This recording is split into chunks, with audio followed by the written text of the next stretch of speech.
7 runs. That's 7th in the league. A.J. Griffin back behind the bag. Seager gets rid of it in a hurry, and it's not in time. Well, the bounce, even though it's the shortest route there, took a little bit off the throw, and that allowed Delino DeShields to leg it out, an infield single. And it's fun to watch that kind of a play. You see it developing. Is he going to be able to get it over there? And watch Delino close the last 20 or 30 feet. Let's see how close it was and if it'll be challenged. And they're going to look at it. Yeah, they are going to issue the challenge. This will probably be the best look for you. Into the glove, it looks like, and Delino's foot not quite on the bag, so that probably is going to be overturned. Seager got rid of that quickly, and the whole key was getting rid of it quickly and making it accurate. Seager has an average arm, not an above average arm, so he depends on quickness and accuracy, and that was definitely highlighted with that play. Knew he didn't have time, any more time than he took, and that it had to be accurate. Yeah, in defense of Corey Blazer, the first base umpire down there too. When a ball hops like that, it takes some of the steam off, so you don't get the pop of the ball in the glove that umpires listen for as an indicator of when the ball gets there.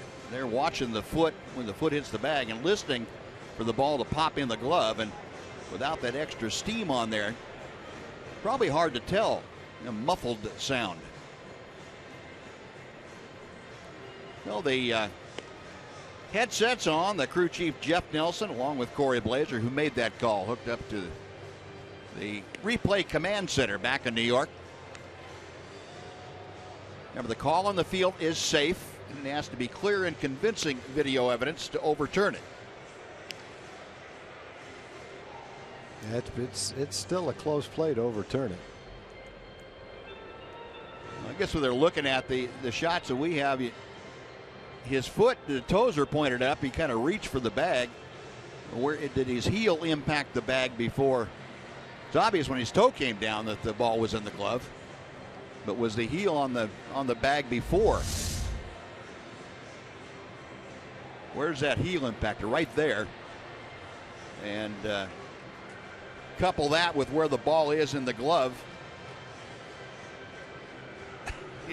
It still looks like he's out, but by a hair. You know, that's the definitive look, and they've had a long time to look at it, so they're looking at it more than once. Yep. It may be the kind of play that they say, well, if he'd called him out, we wouldn't argue with it, but he called him safe, and we can't overturn it. Yeah, it just depends on what you feel is convincing video evidence. And definitely a long look at a play that doesn't have to be looked at from too many different angles.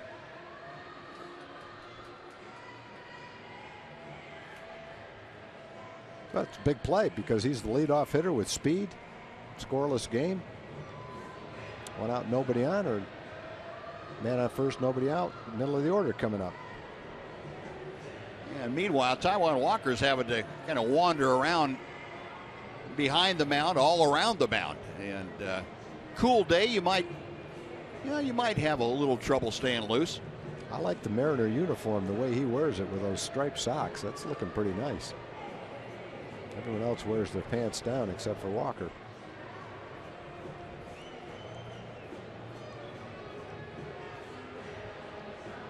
Well, this is a really long review of that play. I wonder if the reviewer's out having a cup of coffee or something before they're calling back there. I think the longer it goes, better chance the Rangers have of getting a call. Yeah, I agree. May not get the call, but you would think with the clear part of clear and convincing would be fairly quick.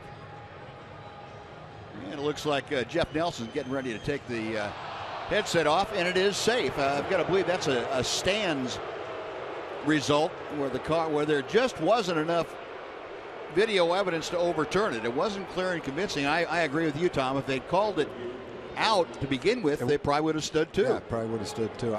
I just think you couldn't tell exactly when the ball went in the glove, and you couldn't tell exactly when the heel hit the bag. I think if you looked at it and had to make the call after looking at that, you might say out, but at the same time, he was ruled safe, and the evidence just wasn't precise enough to overturn it.